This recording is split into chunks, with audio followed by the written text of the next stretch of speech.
You ever get those people that do a lot of talking and rarely take action? I get it all the time. Yeah, I got about 1,000 acquaintances, and basically, you know, they tell me they're going to do this and that. For example, like, you know, let's go out look for a house or apartment hunting or whatever, and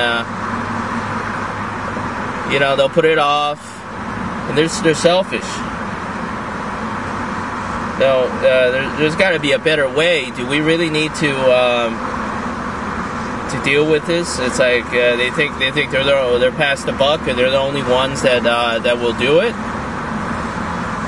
They're the only ones, but they don't understand. There's probably 100 people the next day that do the same thing they do, and it's just making society worse. Do we really gotta sit there and take it from these people, that so-called friends? You know, I pretty much during Christmas and New Year's, I pretty much said no to everybody I knew, and you know, just moved on. I don't call these people anymore. I don't talk to them. You know, I have a lot of so-called friends that I've known for like 20 years, and you know, ex-landlords. You know, I show up on Christmas, and I haven't seen these people in probably 5 years, but I've known them for 20, 25 years. You know, my ex-landlord, that I show up at her house, you know, apartment, and I say, you know, I want to take you out to lunch or something, or dinner. Oh, well, you know, I'm really sick. You know, I'm waiting outside. She lets me in. Next thing I know, she says, well, I'm going out to get together with my family. Wait a minute. You just told me you were sick and you can't go out. You know, it was an excuse. She was not interested in doing anything, unappreciative, trivializing it like I just showed up and gave her a penny or something, you know. There's no cause for concern, there's no awareness, there's no perception of, you know, sensibility or right and wrong, and how she treated, you know, other people. You know, a lot of people, very rarely, you know, would do that kind of courtesy for me. You know, it's like I would expect a phone call on Christmas. You know, that's not really a lot to expect, or New Year's, and I wouldn't get that call, and you know, I'd be having to pick up the phone and, you know, dial their digits, and then I would probably not get a pickup. They wouldn't pick up for whatever reason. You know, the phone's available, it's a tool, but in their mind, okay, they don't want to talk to this person, so they short them. And if I do get a hold of them, you know, they'll usually say, well, I got something to do, or this and that, and you know, they don't include you into what they're doing.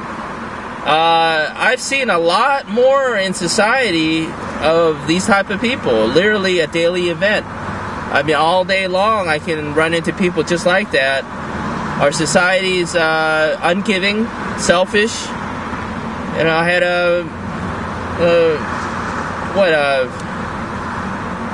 an ex-boss friend.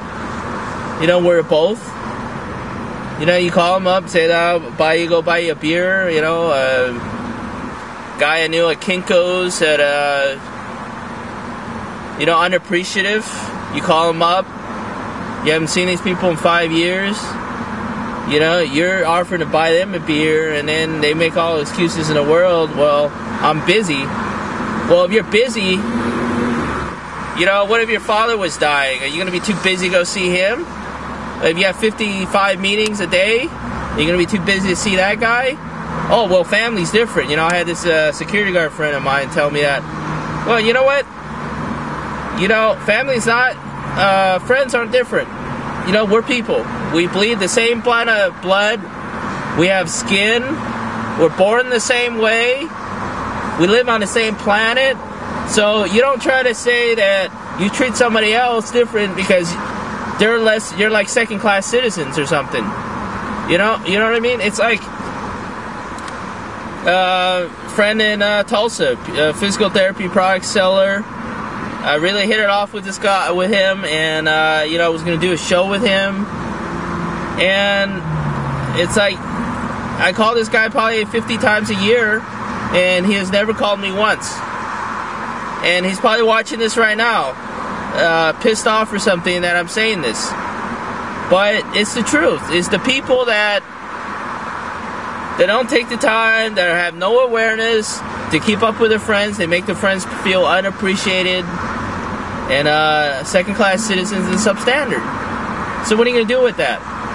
You know, you keep them as friends and just take it up in the ass? Or do you say, you know, no to that? You know, I'd say no to it. Because you're going to find that once in a million person that will appreciate you, you know, for what you do for them. And it's like, oh, well, you know, I'm whining. Oh, well, I'm talking a lie because I'm annoying. Well, you know, tough cookies. You know, this is the way it is. I haven't lied. I've told the truth. Absolutely the truth. Not to a certain point. 100% truth. Can you handle it? I mean, it's like, I am at a point where I'm not going to make any more friends because of this. It's like at a point where, look at all these people on YouTube that add you as friends. You've seen these people for like 5-6 years, and nobody ever says anything to you. You know, well, I'm saying it now, you know?